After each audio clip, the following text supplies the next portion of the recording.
Digestion and absorption. Food is one of the basic requirements of all living organism. सभी organism में, सभी living organism की basic requirements जो है वो फूड है।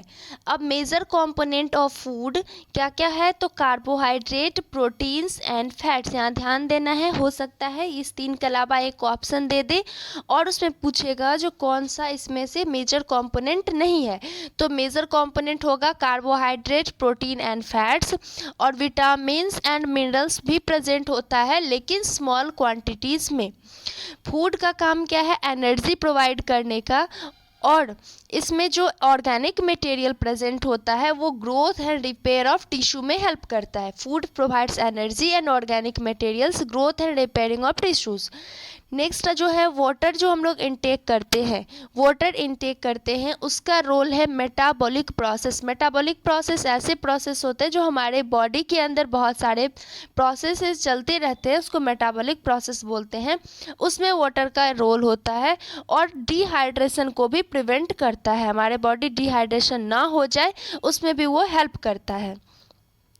नेक्स्ट है बायो मैक्रोमोलिक्यूल, जो कि फूड में प्रेजेंट है। अब ये बायो मैक्रोमोलिक्यूल क्या होता है, मतलब बड़ा बायो, जो लिविंग ऑर्गेन जो हम लोग फूड में यूज़ करते हैं, और मैक्रोमोलिक्यूल्स मतलब बड़ा वाला पार्टिकल जो है वो डायरेक्टली ओरिजिनल फॉर्म में यूज़ नहीं होता है हमारे बॉडी में, उसको छोटे छोटे पार्ट में तोड़ना पड़ता है, सिंपल फॉर्म में तोड़ना पड़ेगा, तभी जाके वो यूटिलाइज हो पाएगा हमारे बॉडी के लिए। तो ऐसा प्रोसेस जिसमें कन्वर्जन हो रहा हो कॉम्प्लेक्स फूड सब्सटेंस का सिंपल एब्जॉर्बेबल फॉर्म में, उस प्रोसेस को बोलते हैं डाइजेशन। और ये कैरीड आउट बाय, मतलब कंप्लीट होता है किसके थ्रू, तो आवर डाइजेस्टिव सिस्टम। कौन कौन सा मेथड यूज होता है इसमें, तो mechanical and biochemical methods use होते हैं। नेक्स्ट है डाइजेस्टिव सिस्टम, एसोसिएटेड होगा digestive system, alimentary canal and associated gland. Start करते हैं एलिमेंट्री कैनाल में। तो एलिमेंट्री कैनाल जो है वो begins with an anterior opening, begins with anterior opening जिसको माउथ बोलते हैं, और ओपन्स आउट पोस्टीरियरली, जिसको किसके थ्रू, तो एनस के थ्रू। माउथ के बाद जो आता है वो क्या है, बकल कैविटी या फिर ओरल कैविटी।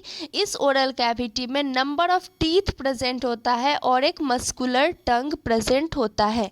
अब ह्यूमन टीथ के बारे में तीन टर्म यूज किया जाता है, एक होता है थीकोडोंट, दूसरा होता है डाइफायोडोंट और तीसरा होता है हेट्रोडोंट। तो पहले आते हैं थीकोडोंट पे। थीकोडोंट का मतलब होता है जो हर एक टूथ जो है वो एम्बेडेड होगा सॉकेट ऑफ जॉ बोन में, सॉकेट ऑफ जॉ बोन में अगर प्रेजेंट है, इसीलिए उस कंडीशन को बोलेंगे थीकोडोंट या अटैचमेंट कहलाएगा थीकोडोंट।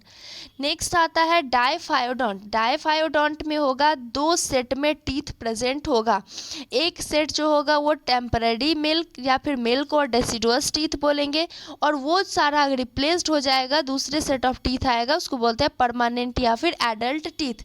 तो ये दो बार सेट का डेंटिशन हो रहा है, तो इसको बोलते हैं डाइफायोडोंट कंडीशन।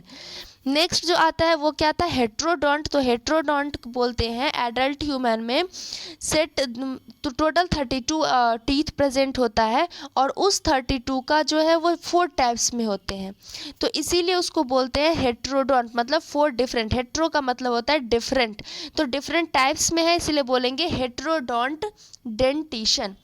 अब इसका जो 32 है उसका अरेंजमेंट कैसा है, उसका एक फॉर्मूला होता है डेंटल फॉर्मूला, वो क्या है तो वो देखते हैं।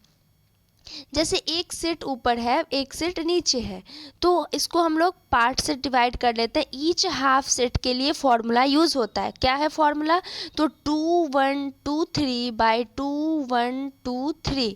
अब ये 2 जो है वो इंसीजर को रिप्रेजेंट कर रहा है, ये कैनाइन को, ये प्रीमोलर और ये मोलर को रिप्रेजेंट कर रहा है। इसी तरह ये नीचे वाले पार्ट को सेम है, सेम जो यहाँ पे अरेंजमेंट है, सेम अरेंजमेंट इस सेट में भी होगा, सेम अरेंजमेंट इस सेट में भी प्रेजेंट होगा। एक चीज़ और याद रख लेना है जो कि एनसीईआरटी में मेंशन नहीं है, वो क्या है, जो परमानेंट वो मिल्क टीथ जो होता है उसका डेंटल फॉर्मूला क्या होता है, तो वो होता है 2102 बाई 2102, मतलब प्री मोलर प्रेजेंट नहीं होता है जब मिल्क टीथ बच्चे में, छोटे बच्चे में। नेक्स्ट है जो टीथ का जो हार्ड च्यूइंग सरफेस होता है वो बना होता है किस चीज़ से, तो इनामल से बना होता है, जिसका काम है मेस्टिकेशन ऑफ फूड, मेस्टिकेशन करने में। टंग जो है वो फ्रीली मूवेबल, मतलब फ्रीली वो मूव कर सकता है, मस्कुलर ऑर्गन है, अटैच्ड होता है floor of the oral cavity by the frenulum, frenulum के हेल्प से floor of the oral cavity में अटैच्ड होता है। अब टंग का जो अपर सरफेस होता है इस पे बहुत सारे पैपिला प्रेजेंट होते हैं और इसी में से कुछ पैपिला में टेस्ट बड प्रेजेंट होता है जो कि टेस्ट को रिकॉग्नाइज करने का काम करता है। ओरल कैविटी के बाद जो आता है वो क्या है, शॉर्ट फैरिंग्स आता है, जो फैरिंग्स दोनों common passage for food and air, दोनों फूड भी जा सकता है उससे और एयर भी जा सकता है। इसोफेगस एंड ट्रैकिया दोनों ही ओपन होता है फैरिंग्स में। अब आता है cartilaginous flap called epiglottis, important line है, एपिग्लॉटिस का नेचर कैसा है, तो कार्टिलेजिनस, कार्टिलेज का बना होता है, प्रिवेंट करता है एंट्री ऑफ फूड, मतलब दोनों ही इधर से आ रहा है, ट्रैकिया है यहाँ पे और एक क्या है दूसरा है इसोफेगस, और ट्रैकिया दोनों ही ओपन हो रहा है कहाँ पे, तो फैरिंग्स में ओपन होगा।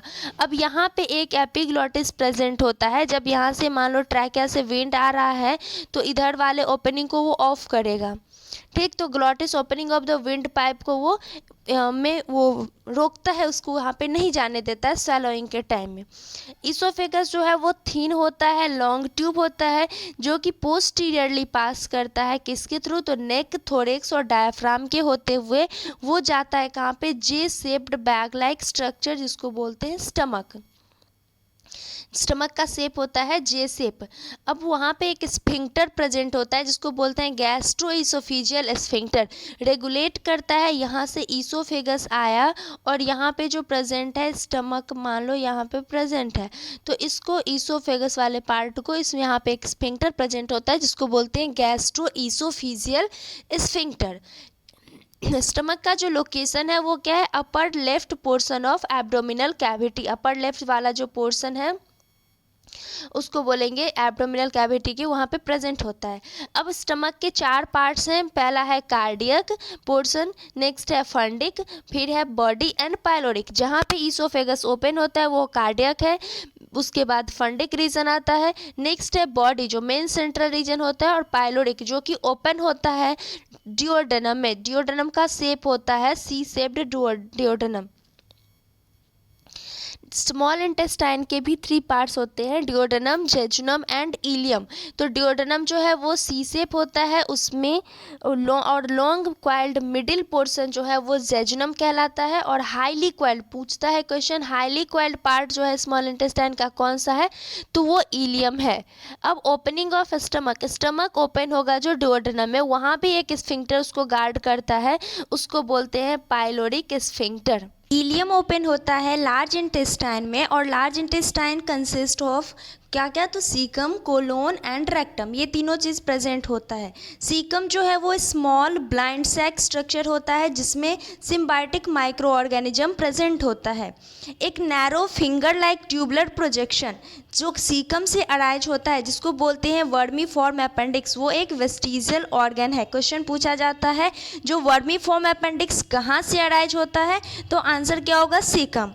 नेक्स्ट है जो नेक्स्ट पार्ट जो इसका है लार्ज इंटेस्टाइन का, वो क्या है, कोलोन। कोलोन 4 पार्ट्स में डिवीज़न होता है उसका, इसका यहाँ पे इसका स्ट्रक्चर देखें लार्ज इंटेस्टाइन का, तो इस टाइप से आता है, ये ऊपर जा रहा है तो असेंडिंग कोलोन, ये ट्रांसवर्स कोलोन, नीचे आ रहा है डिसेंडिंग, और एस शेप्ड में रहता है इसलिए इसको सिग्मॉइड कोलोन बोलते हैं।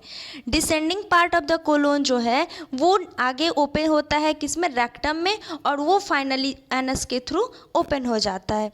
इसके आगे हम लोग पढ़ेंगे एलिमेंट्री कैनाल में जितने सारे लेयर्स हैं, वॉल्स जो है उसके बारे में। यहाँ तक में कोई भी दिक्कत हुई हो आपको तो आप मुझे कमेंट बॉक्स में इन्फॉर्म करें, मैं उसका सल्यूशन आपको दे दूँगी।